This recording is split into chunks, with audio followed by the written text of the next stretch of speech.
9 মাস হলো এই যে অন্তর্বর্তীকালীন সরকারে আছি, একটা জিনিসের ব্যাপারে আমি একটা জাতীয় ঐক্যমত্য দেখতে পেয়েছি। সেটা হচ্ছে দুর্নীতির বিষয়ে জাতীয় ঐক্যমত্য। সবাই দুর্নীতি করতে চান, কেউ কিন্তু বাদ নাই।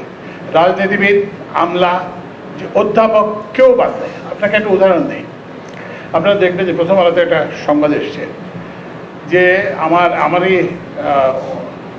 আমি যেগুলো দেখি তার মধ্যে একটা হচ্ছে ব্রিজেস ডিভিশন, সেতু বিভাগের ওনারা করছেন কি, ওনারা ওই যে যারা ক্ষতিগ্রস্ত তাদের পুনর্বাসনের জন্য কতগুলো বিল্ডিং করছেন। তো বিল্ডিং করতে যে ওনারা আবিষ্কার করলেন যে কিছু জায়গা বেঁচে গেছে। তো এখন কি করতে হবে, তো এটা সব সরকারি কর্মকর্তাদেরকে দিতে হবে। অথচ সেতু বিভাগের বিল্ডিং বানানো কিংবা আবাসনের ব্যবহারের জন্য একটা আলাদা মন্ত্রণালয়ই আছে, কি বলে যেটাকে আমরা পূর্ত মন্ত্রণালয় বলে থাকি।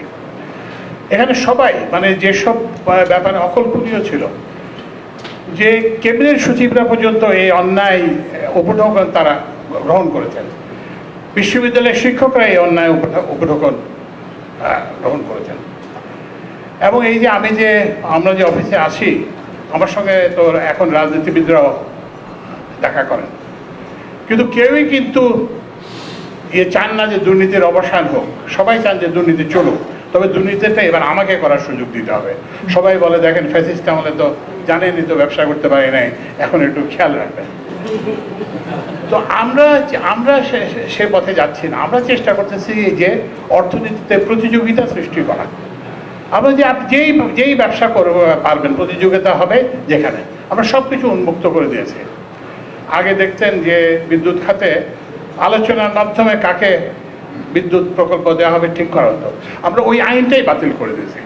এখন থেকে কোনো আলোচনার মাধ্যমে কাউকে হবে না, আলোচনার মাধ্যমে কাউকে কোনো প্রকল্প দেওয়া হবে, ওপেন কম্পিটিটিভ টেন্ডারের মাধ্যমে রাখতে হবে। এটা কিন্তু সবারই অপছন্দ। সবাই, আমি কিন্তু নাম বলতে চাই না, সবাই কিন্তু এটা দারুণ অপছন্দ করেন। কিন্তু এটা লাভটা আপনাদেরকে বলি, আমরা জ্বালানি তেল কিনি, এখনো কিনি। তো জ্বালানি তেল কেনার সময় দেখা গেল ওখানে আমি দেখলাম যে একটা শর্ত আছে যে যিনি জ্বালানি সরবরাহ করবেন তাকে রিফাইনারির মালিকানা থাকতে হবে। তো আমি দেখলাম যে একটা লোক জ্বালানি, এটা সাব প্রোডাকশন একটা জিনিস, রিফাইনিং একটা জিনিস, তারপরে সাপ্লাই একটা জিনিস, এটার সঙ্গে এটার সম্পর্কটা কি? তা আমি দেন, এটা তুলে দেন।